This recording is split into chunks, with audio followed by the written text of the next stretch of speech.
What is going on, everybody? Welcome to another episode of Pass the Brew.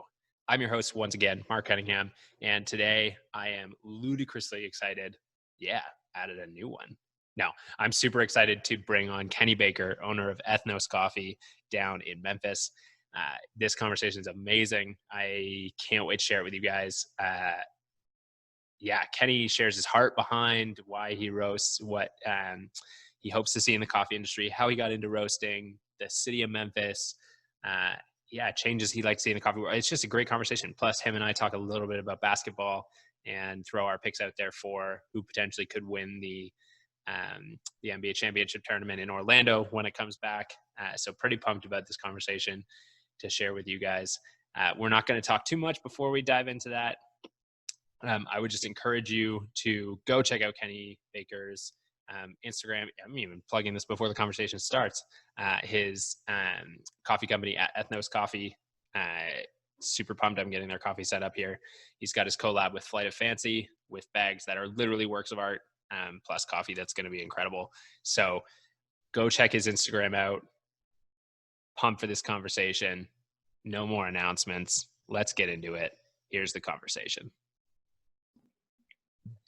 All right, everybody, welcome back to another episode of Pass the Brew. I am pumped today to have Kenny Baker, owner of Ethnos Coffee down in Memphis for our conversation today. Kenny, welcome to the podcast. Man, thanks for having me. Glad to be here, Mark. Yeah, no problem. So first off, what do you got in the cup? Man, so I got it's a Kanye West Ultralight Beans cup from Gio Herrera on Instagram. And I got my single origin Yunnan that we sell from Ethnos. Oh, nice. It's like our most versatile. It's my favorite coffee. We run it on espresso, pour over, AeroPress, everything. So love it. I like coffee that can be done on everything, rather than just like, this is filter coffee and this is espresso. And I like things that are just brew it however you want. It's going to taste good. Right. Versatility, man. That's what we're looking for in basketball players and coffee. Perfect. Well, that is just the most perfect segue because we are going to talk about coffee and your kind of experience and journey and all that kind of stuff. But first, we are going to talk about sports, and specifically we're going to talk about basketball because that is your favorite sport, correct? Yeah, absolutely.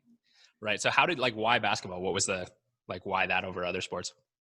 Man, growing up in Memphis, it's what we did in the neighborhood. I grew up with guys who should have went D1, dunking on people in the middle of the street, stuff like that.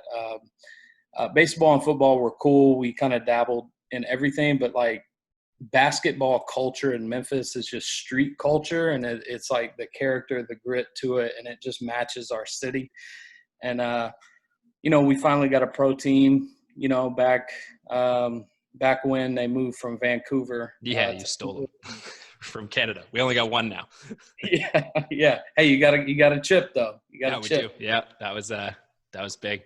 That's cool because obviously in Canada, it's the reason everybody's into hockey is because that's just what you do. That's what everybody does, right? It's like you grow up playing, hockey in the middle of the street. You always see those commercials kind of making fun of it where kids yell car and move the nets out of the way. That's legit. That's how it is. You play on the street, the car comes, they stop, and everybody I've seen cars wait until a play happens and then they'll go by. That's so much respect. Yeah. So yeah, when a sport is so ingrained in the culture, it's just what you grow up kind of watching and playing and all that kind of stuff. But I'm also a pretty big basketball fan, probably not quite to the same extent. I was really into it back in 2004 to 2008, I think. I was a Mavericks fan. I would still class myself as a Mavericks fan, but that was when Dirk Nowitzki was incredible, one of the best players, completely changed the big man position, he's shooting threes and everything. Unfortunately, they had that rough series against the Heat in 2004. That was a tough one to watch, but yeah, man. So question for you then. So with the hopefully return of basketball down in Orlando, as we look at that, who do you think has the best shot? Man, I think the Grizzlies are going to surprise some people. Yeah. Ja Morant, leadership, his swag. I mean, dude, he's just going to take Memphis to another level. But if we're talking like championship, like I think LeBron's got it in him. I think he's the second greatest player of all time, behind Jordan. And I don't say that as like a slight to LeBron. Like that's bro, dude's the greatest of, his era for sure. But man, he's just next level for being 36 years old. Mhm. Like, I mean, I just haven't seen this before, so I think the Lakers probably got it in them. Everybody will probably be back healthy, and he's so such a veteran. Like, he's not going to get rusty from a few months off. He's going to get healthy. So yeah, and I think people underestimate like what having a veteran like that means to a team, especially when they've been through championships in the past.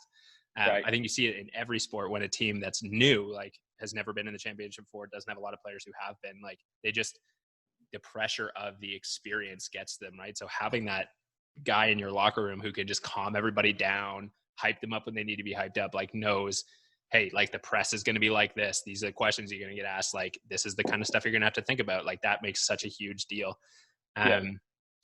In terms of like who I think could take it, like honestly, I'm going to sound biased because I'm Canadian, but I think like Toronto, as well as you said, is Memphis is going to surprise some people. Because I think like Kawhi got a lot of the, attention and credit for what the Raptors did last year. And he absolutely, like that playoff performance was dominant. Like, I mean, without him, you don't get that buzzer beater. That was Jordan-esque, man. For real. It was mental like that.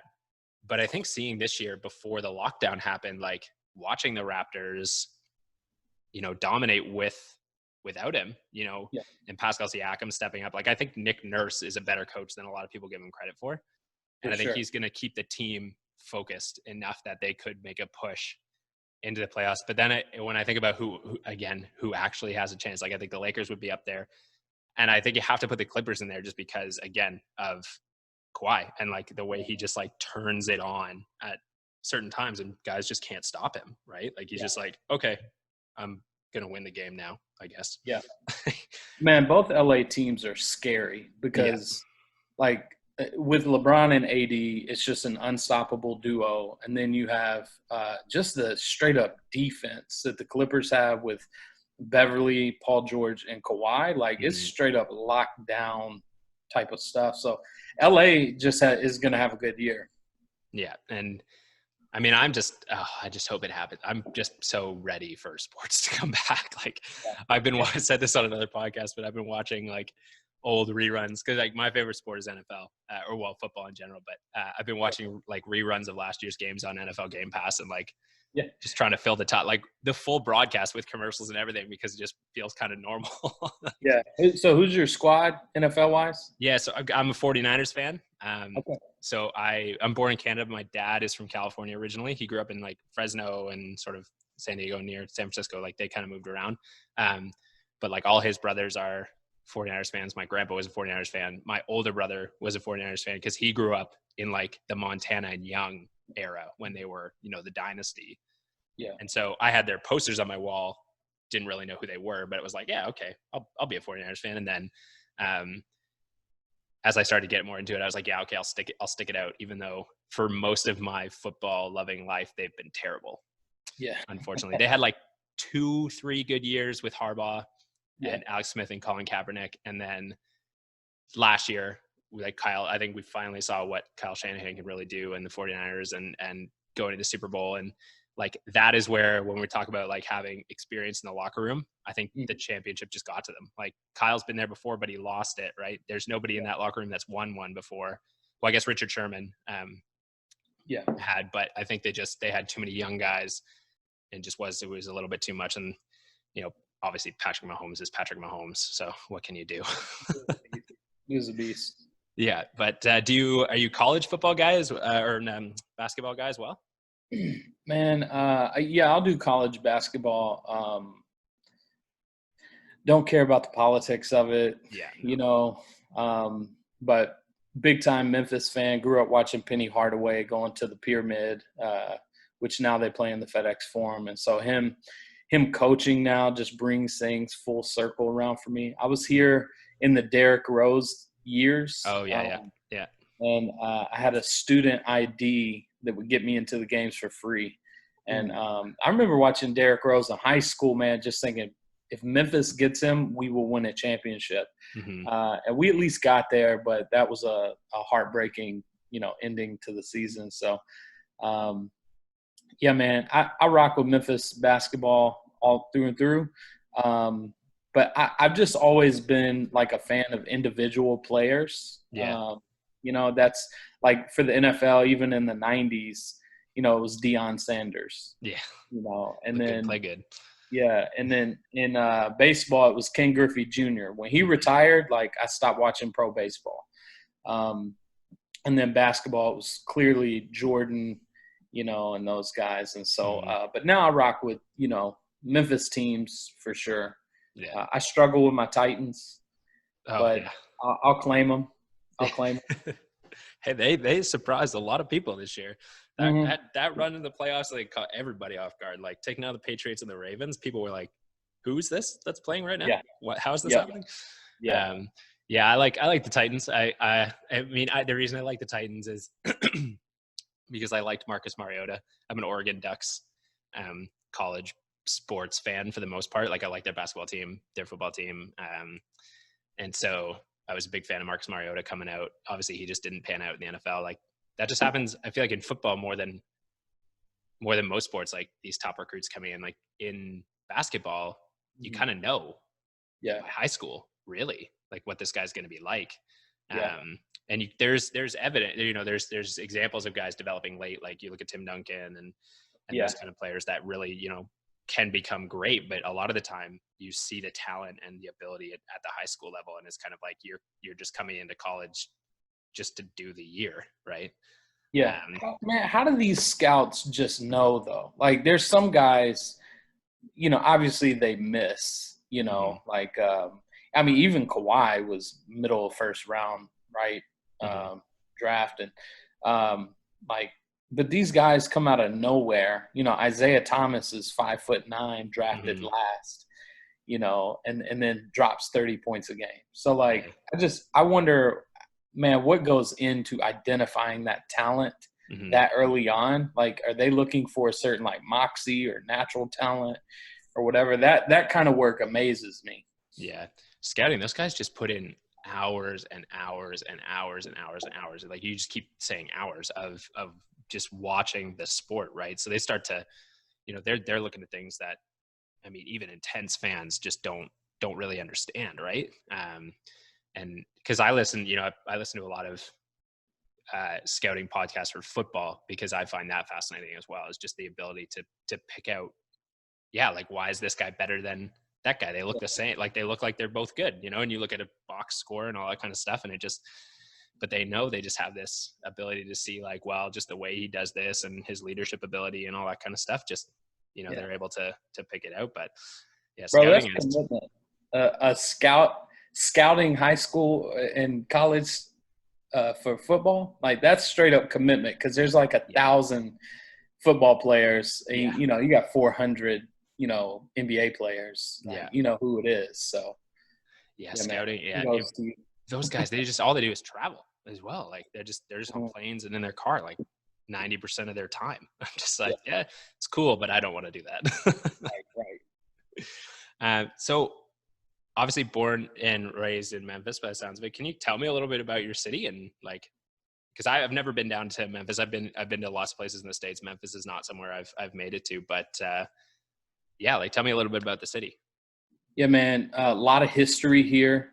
Music wise, culture wise, obviously MLK being gunned down here, assassinated.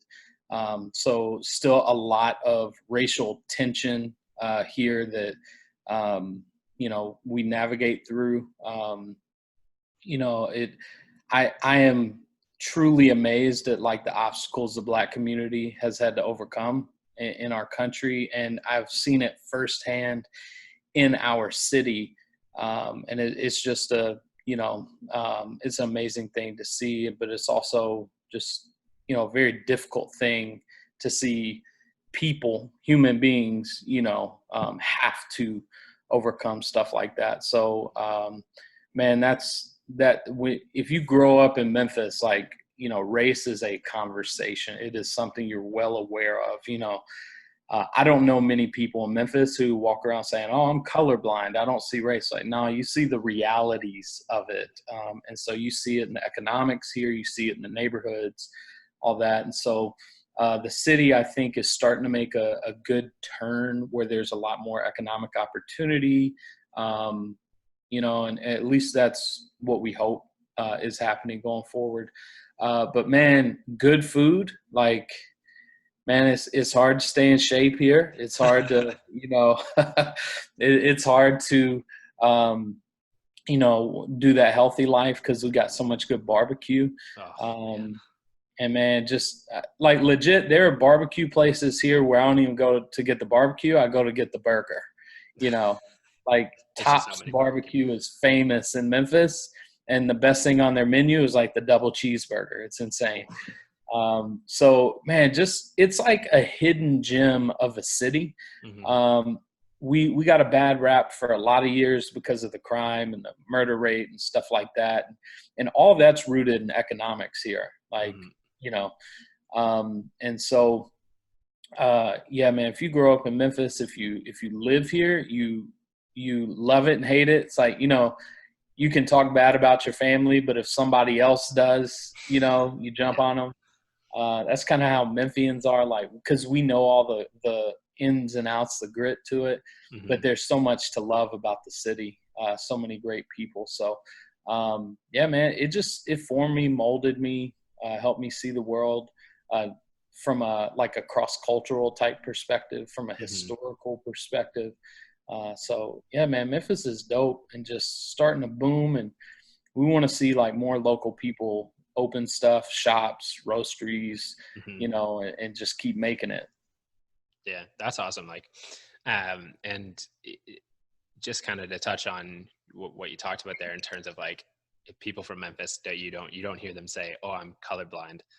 That statement in general is just like a bit ridiculous because it's just false. Like, you're going to. That's why are you lying? Like, it's okay to see color. And honestly, like as a white male growing up in Canada, like I grew up, most of my school was white. Like there's a couple black people, like Middle Eastern people there and stuff like that. But Canada's really diversified. But I didn't know about most of this stuff growing up. Like it's only recently with kind of the stuff that's going on, the racial tension and how it's been brought to light and hearing stories and then educating myself, reading books like I'm reading Ibram X. Kendi's book, Stamped from the Beginning. And that's like blowing my mind, like how far back the idea of racism goes. So yeah, it's cool to hear like someone like yourself and talk about it, but also put it into action, this idea of bringing everybody together, because through your roastery, like your work with Flight of Fancy and with Coffee Black, Bartholomew Jones and that kind of stuff, like I've seen it and I think it's really cool. So let's dive into a little bit of the coffee side of things now. What's your journey in coffee? Like what's your background? How did you get into specialty coffee? What's your experience there?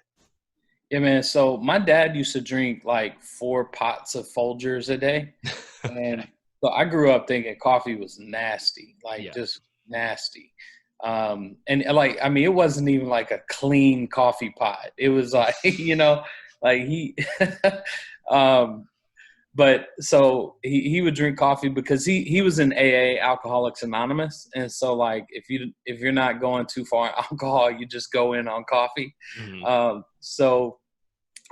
grew up, that was like my introduction to coffee, and I thought it was terrible. And then, you get into college and it's more about community. And so where's the spot to do that? It's the coffee shop. Yeah. Well, back in 2003, the spot, second wave coffee was Starbucks. So I was basically like, give me a coffee drink that doesn't taste like what my dad was drinking, so started with caramel macchiatos and white mochas, stuff like that. So I rocked a white mocha for a long time until I moved to Louisville, Kentucky back in like 2010. And and we would go to these coffee shops and smoke pipes at the coffee shop. So then, in order to do that, I'd buy a cup of coffee or something, because that was like $2 as opposed to like the $5 latte. And I learned, like, okay, I could kind of drink this black. This isn't bad. And then there's a dope little spot in Louisville called Quills that had good coffee. And then we moved to Chicago in 2011.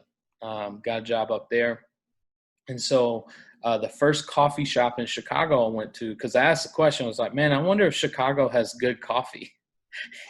and quickly learned, like, no, it doesn't just have good coffee. Like, this is where good coffee comes and resides. So my first coffee shop was a spot called the Wormhole, and it's like in this dope little neighborhood.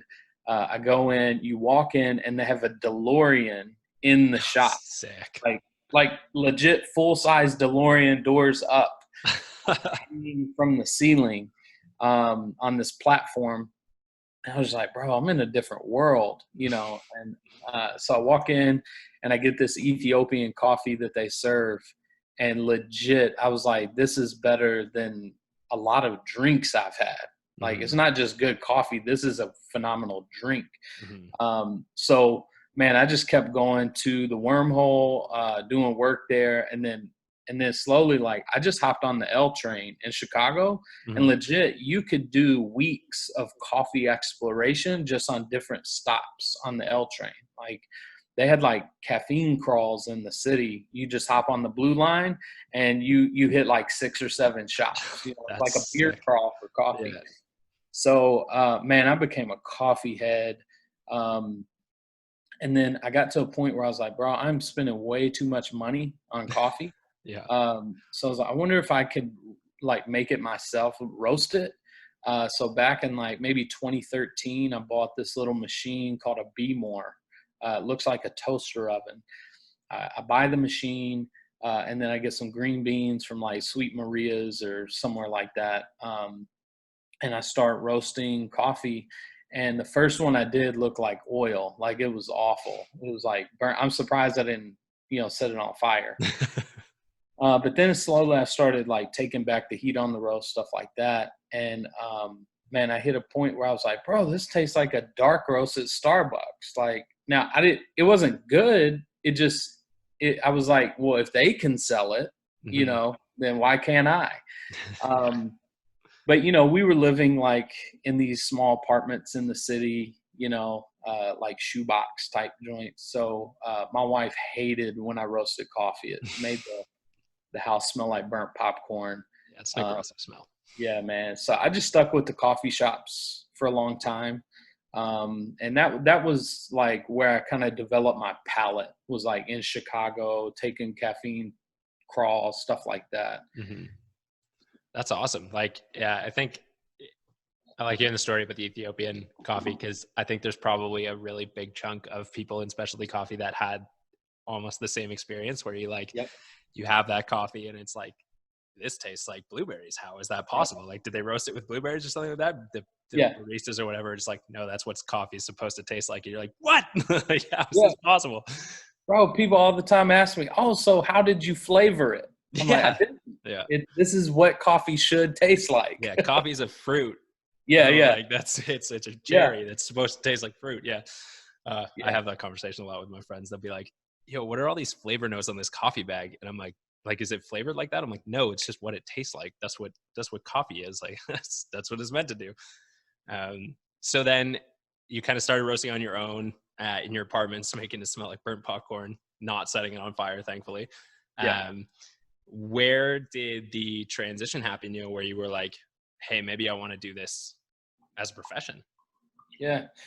I'm still getting there. Okay. No, actually, we moved from Chicago to Memphis. So we had 2 kids, got a third on the way. But we moved back to Memphis 2 years ago. And honestly, man, there was just something in me that was like, I've been working in Chicago for the past 7 years. I can go anywhere I need in Memphis and get a job. And that just wasn't true. I couldn't find a job. So like I still had this little machine and we needed like legit just needed gas and grocery money. Mm-hmm. And so I said, well, okay. I took $100, which we didn't really have, but I was just like, there's this like parable in the Bible where it talks about the king who gives the talents, Yep. To the servants. I was like, all right, if we got $2,000 to our name and we got 1,900 in bills, if I just pay all the bills, I'm not investing in anything. Like I'm just going to be in the same place next month. And so I took it and I said, let me invest in some green beans and I can turn this 100 maybe into 200 and then we'll be good for like another month or whatever. So I bought some Kenyan coffee off, from some importers, like some very small batch. I was able to do £1 an hour. And so my thought, I sold these 8-ounce bags for $12. And I thought, all right, the first month I'll get 4 orders and 2 will be from my mom. And I'm sure I got 2 friends who I can talk into it. And then boom, I got, close to $50 and we can get some gas and groceries. And so I ended up getting 20 orders the first month. Wow. And doing an hour, £1 an hour was just brutal. That's a grind. So after like 2 months of that, like it started to become a legit, like I could actually sell this, in bigger batches. So, got a bigger roaster that did 3 pounds at a time. So I could do like 12, 15 pounds an hour. And then one day, man, I was driving in my neighborhood and there's this spot called the Bean and Barley and they sold beer and coffee. And I just walked in and said, hey, if y'all want locally roasted coffee, here's some stuff. I had this like terrible brown bag with like this little coffee ring design I did on Canva for free. Yeah. Like I was a one-man show. I designed everything myself. And so they picked it up, started selling it, all that, kind of like a consignment type deal. Mm-hmm. And then slowly it picked up. And then that's when I met Bartholomew Jones. And so he approached me and he had my Ethiopian coffee. I had this Ethiopian Guji and it was legit. It was really good. Mm-hmm. And he was like, man, I got this idea for a coffee called Guji Mane. And so like, that was like the beginning of Ethnos Coffee, I would say becoming super legit, where it's like, okay, this can actually be a real legitimized company, Rad. That's like, first of all, great, cool story, man. Like, thanks for being willing to share that. Like, I always really love the stories of these small shops. Like I had, the last podcast or the next podcast that will be released in the series, before this one airs is with, Carlos Sims from Happy Home. And, so he small roaster again, like just started with a small machine in his house, like just needed income, like after, leaving a job and stuff like that. So it's cool to hear like that coffee can provide these kind of opportunities for people and tight. So then you hooked up with Bartholomew Jones and Coffee Black and helped him create Guji Mane. And so then where did Ethnos come from? What's kind of the vision, I guess, of your company? Like, what are you trying to accomplish? Yeah, man. So honestly, the name came from me sitting at the kitchen table, literally in the spot I'm sitting right now. And I asked the question, I was like, okay, if I were to start a business, like just hit a side hustle, what would I do? And I thought a lot about like, I don't know a lot about branding. I don't know a lot about the ins and outs. So my thinking was, who am I and what's most authentic to me? Like, let me just not worry about anybody else and their opinion on if they like the name or the brand, anything like that. What is me? Like, I get to run the company. I get to make, and so, man, I've been a pastor for a decade. And so I know a lot of the Greek language, and ethnos is the Greek word for nations, where we, obviously get ethnicity, stuff like Hmm. that. And I'm big on, cross-cultural relationships and, having different people at your table. And so, man, I was just like, man, I'll do Ethnos Coffee because there's a few spots in Chicago that have weird names, and it stuck out to me to where it was like, you know, the product made their brand, Hmm. not the name. Like Right. Apple computers, like the product creates that. Nobody thinks, oh, Apple, that is brilliant, Yeah. like, but the product does. So for Yep. me, I was like, Ethnos represents like the different people we're trying to have around our table, like who Mhm. are different cultures, different race, different worldview, different backgrounds, all that stuff. Race it's a construct, to to divide, to conquer, to separate, to bring about superiority, stuff like that. But ethnicity is real, like your Mhm. language, your culture, stuff like that, representing like who you are and your worldview.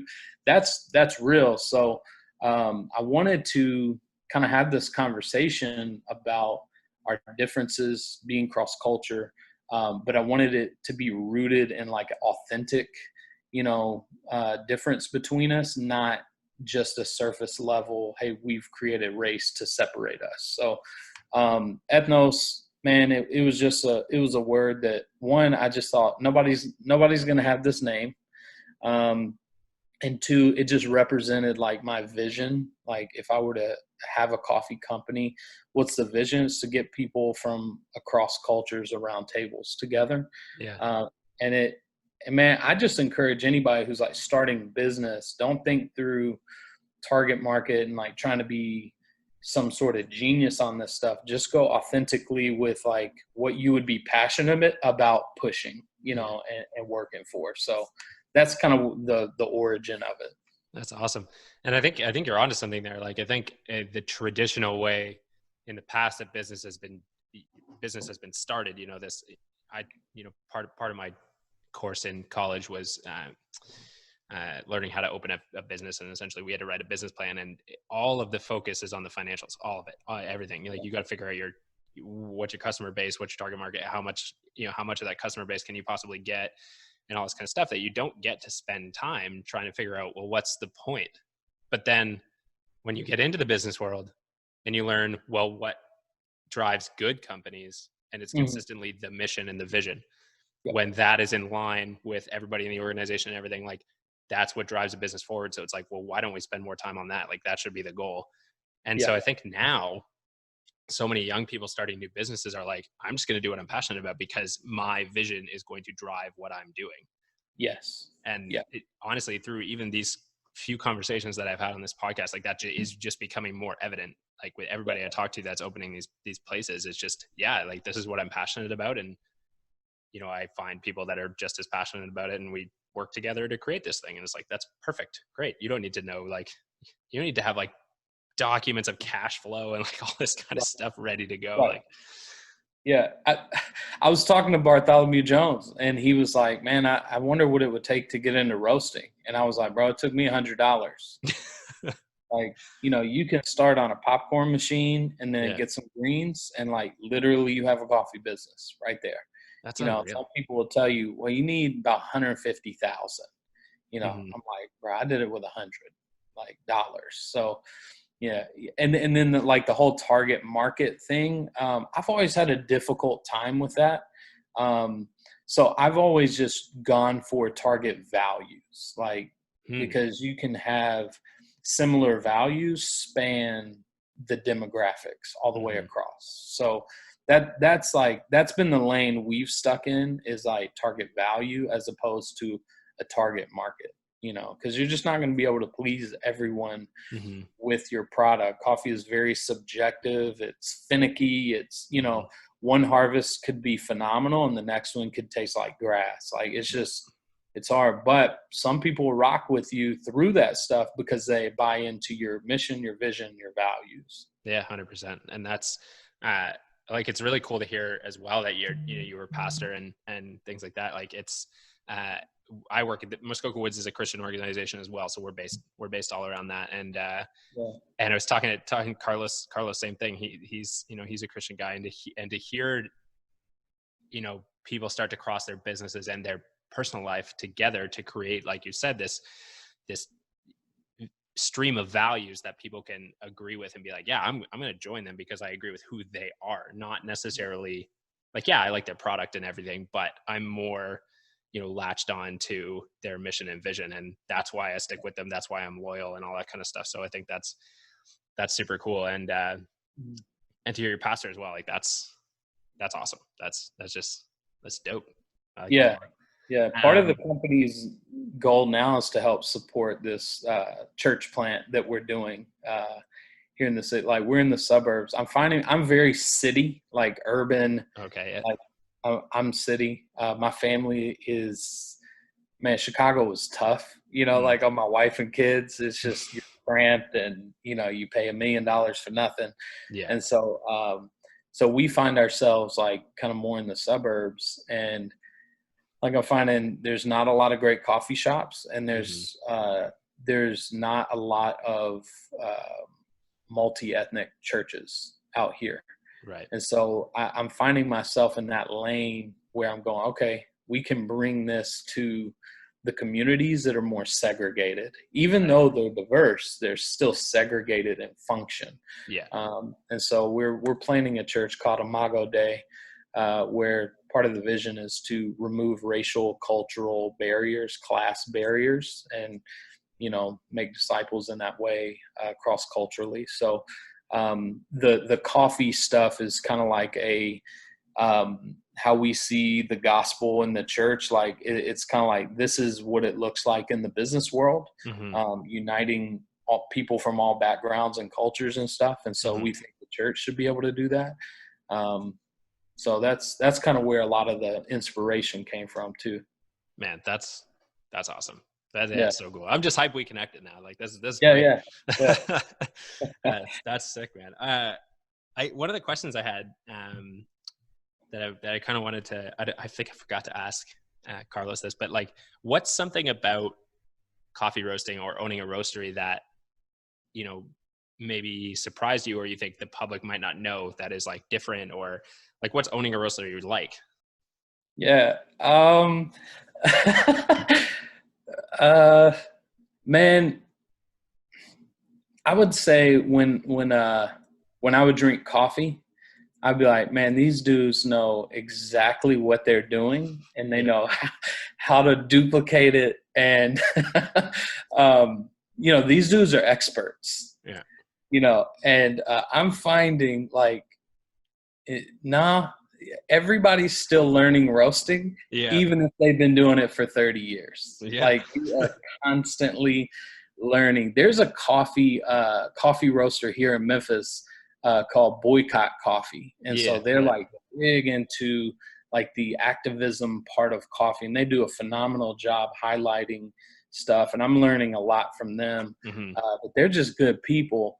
But this campaign they just released is called Trust Your Taste Buds.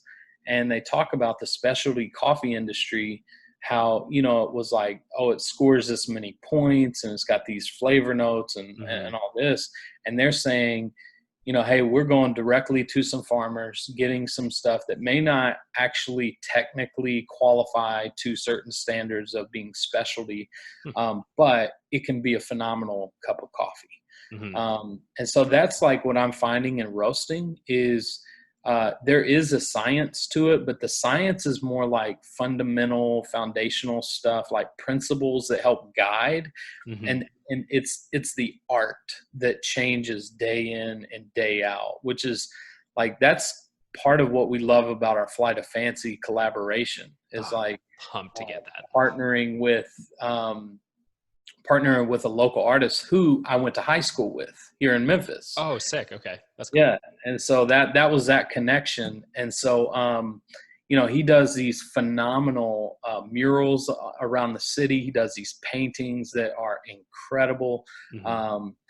And he does apparel, shirts, stuff like that. And I find myself like, I legit just want to buy it because I like it, And so there's a big art form to it. And I'm finding with coffee roasting, like there's a lot of art to it. You're having to figure stuff out. Sure, you can create reproducible profiles, but like just figuring out this flight of fancy coffee was actually the most difficult roasting I've ever done. Hmm. Um, I didn't have the profile finished until the day before it released. Oh, wow. Yeah, it was very stressful. Yeah, it's tight. So, That's real close. yeah, there's a lot that happens, like, in the roastery that like you just like, oh, okay, like they're figuring a lot of this stuff out, and there's guiding principles and stuff that you stick with to make sure there's quality and stuff. Hmm. But man, I'm finding like if you just learn how to roast, like most people can become a roaster. Like, Hmm. you know, um, a lot of people can't because they don't want to take time to learn the science of it, or maybe don't appreciate the art. Hmm. But I wouldn't just like write yourself off and go, there's no way I could ever do that. Because I never saw myself. I thought I'd be in the NBA, but I'm a 5'9" white guy, Yeah. who eats too much barbecue. So, I didn't think I would own a coffee roasting company. Mhm. That's cool. I love hearing people talk about coffee as an art form, and I'm a like that's the side I'm on as well. I find like sometimes in the coffee industry, there's like this divide of people who are really about the science and like the technicality of things and like reproducing like exactness, and I think that's great, and I think there's a need for that. Mhm. But then if you stray too far, you get those people that are arguing that like robots can make better coffee than people, and I'm like, well, that's not the point of coffee at all. Like Yeah. you just wait. Like the whole point of coffee is community and Yeah. connection, and if you put Yeah. a robot behind the bar, that's Yeah. gone. Yeah. Right? Because there weren't like these software programs always in specialty coffee. Like some of these professionals are like, yeah, I just started using a software program this decade. I was doing it by time, sight, and smell, you Hmm. know. So like it's always been an art form, so to Yeah, speak. So, yeah. but yeah, there's a lot that you just think, oh, these dudes got it all figured out. And I'm sure some do, man. Hmm. But a guy like me, there's a lot I'm still figuring out and learning, and I think I will forever learn, how But to that's do the that. mindset you got to have, right? Like I think when people start to think, okay, I've got this figured out, Yeah, like then well, you're at a plateau. Then your product's not going to get any better if you right. don't think you can learn something. Like that's just wrong. Bro, Um, that's when you hire the young, hungry dude who wants to learn, yeah, or that girl who just has this interest in coffee and wants to learn how to do it. Hire them, yeah, have them roast it because they're going to learn how to take your stuff to a different level than. yeah. That was Yeah, how I got my start in coffee. I'd never worked at a cafe. I've always worked in the camping industry and the outdoor recreation industry and coaching and all that kind of stuff. And then when my wife and I moved to Northern Ireland to Belfast for a couple of years, I wanted to get into coffee, and I applied to a bunch of shops. And the one shop that was like stoked on how passionate I was took a chance on me, and like I ended up loving it. But yeah, I think you're right. Like the people who want to learn, like you can learn whatever it is you need to do. Like, qualifications and all that kind of stuff sometimes are important, but I think they're overrated as well. yeah, yeah. But that's They like can limit you. a Yeah, whole other conversation. yeah, yeah. Awesome, man. Like I just had a couple more questions. One would be, what would you like to see in the coffee industry moving forward? Because I think like right now there's a big opportunity for a pivot, Mhm. not only in the world of coffee, like in the world in general, but we'll focus on the coffee thing. Like, what would you want to see happen that's maybe not necessarily happening right now? I think it's beginning to happen, um, but coffee shops serving the people of the community they're in. Mm. There's a dope little spot that is having a soft opening tomorrow, actually, which I guess when this releases, it'll already be open, called Muggin Coffee House, black Oh owned yeah, coffee I'm following house, them. Yeah, yeah, South Memphis. yeah. And I haven't had a chance to go down there, but I want to support and just seeing like black owned coffee shops in black communities Hmm. serving folks of that community. So I think that will be a good pivot. Is Man, I would say my biggest thing is I have this little campaign I've been thinking about called Collaboration Over Competition. Yeah. And, I know we're all doing business. I know we're all trying to eat, and we're trying to secure wholesale accounts, or, we want to be the one to supply the coffee shop. But bro, like, coffee is $100 billion, industry, and growing. Like, there is enough money for all of us to eat. So I would like to see local roasters like support each other, collaborate with each other more, as Mhm. opposed to edge each other out. Because, man, the big national chains like that, hey, that's supporting families too. Mhm. But like, what I want to see for like a city like Memphis is we have several really good coffee roasters here. Vice and Virtue, Dr. Beans, Boycott Coffee, Reverb. There's a few more here that I'm just not even thinking of. But I want to see all of them eat, Mhm. and I want to see all of them grow their business as well, as Ethnos growing business. And so I would like to see all the local shops grow, expand, and then the Mhm. national chains like, hey, y'all hit up the places that don't have coffee. Mhm. Y'all start supporting the communities that don't have coffee, because y'all can do that. Mhm. And so I'd like to see more collaboration. I know that gets tricky with business. Like, if it's a side hustle, it's easier to do that. If it's your main source of income, that's how you're getting bread to provide for your family. I know the fear that would come with that. Mhm. So that's why I'm building my company, like, just to say we're going to do this from the start. Yeah. And that's actually like where the collaboration series started coming along. Was I'm not looking for equity and ownership in Coffee Black. I'm Mhm. more so, I want to partner with them Mhm. so that they can eat too and they can succeed too. Mhm. I'm not looking for equity and ownership in Flight of Fancy. I'm looking to put his brand out there. Like, we Mhm. started collaborating with him, and he texted me. He was like, "Bro, shirt sales have been going crazy." And I was That's like, so "Yeah, awesome. because coffee is a brilliant marketing tool Yeah. as well as a product." And so that's how I approach coffee a lot of times. Like, yeah, we have our products, we have our single origins, and we're about to release like our first house blend Mhm. drip type of thing. Um, but man, this is going to bring exposure to small businesses here in the city, you know. So now I get to see my guy who owns an art, company. I get to see him make more money and maybe get a bigger studio or put more in savings or buy a house on the block, help a family out, whatever it may be. Mhm. So I just think there's something to collaboration, because coffee is communal as is. Like, it's about building relationships. So I'm ready to see like the coffee dividing type business stuff just die. Like, Yeah. miss me with that. Let's use coffee to build up each other's businesses and families, and get around the table, and let's all eat. So Yeah. yeah, that's a long answer to your short question. That's a great. That's the best kind of answer. That was yeah. Yeah. And I think Yeah. you totally nailed it. Like, I think more collaboration, Mhm.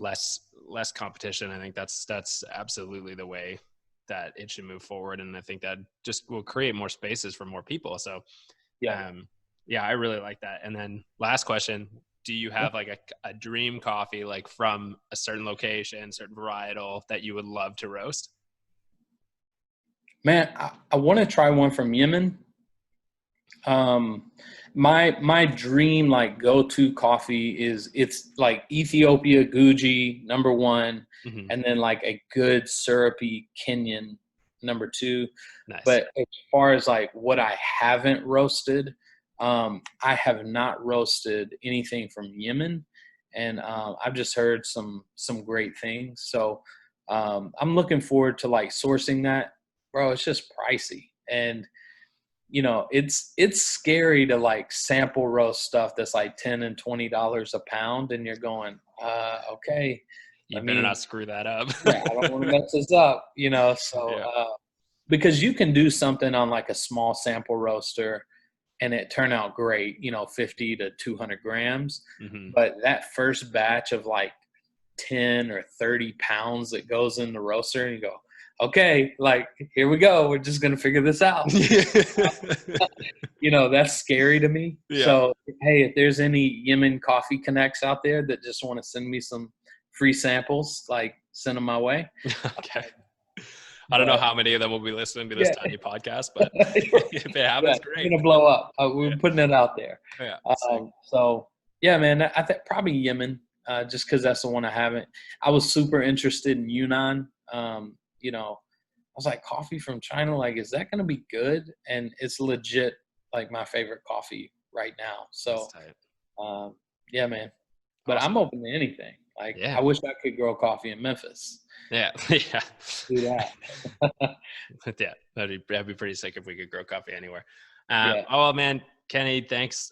I appreciate you taking the time to come on the pod. This was a great conversation.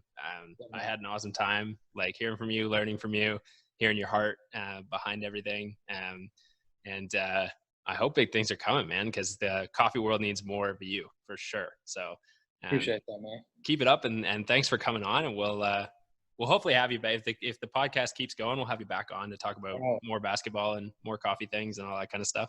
Enjoyed it. That way I can give you my hot take. Hot takes every time. I'll save my hot take for next time. Perfect. All right, man. This was great. Thanks very much. All right. Thanks, Mark. Well, I hope you enjoyed that conversation with Kenny. I know I did. He's just a great guy. Incredible passion for what he does, incredible passion for people he works with. And I totally agree with his idea of more collaboration and less competition. And I think that's the way the coffee industry is going. I think that's the way it needs to go. And I think it is the way it is going. The more we can connect with people and the less we need to fight for, this massive market share, then the better the industry will be. So just want to thank Kenny for coming on. It was awesome having him. Pumped to potentially get him on the podcast again down the road. And so once again, everybody, thank you for listening to Pass the Brew. We've got more awesome conversations with awesome people coming up, and I hope you keep listening. We'll see you all next time.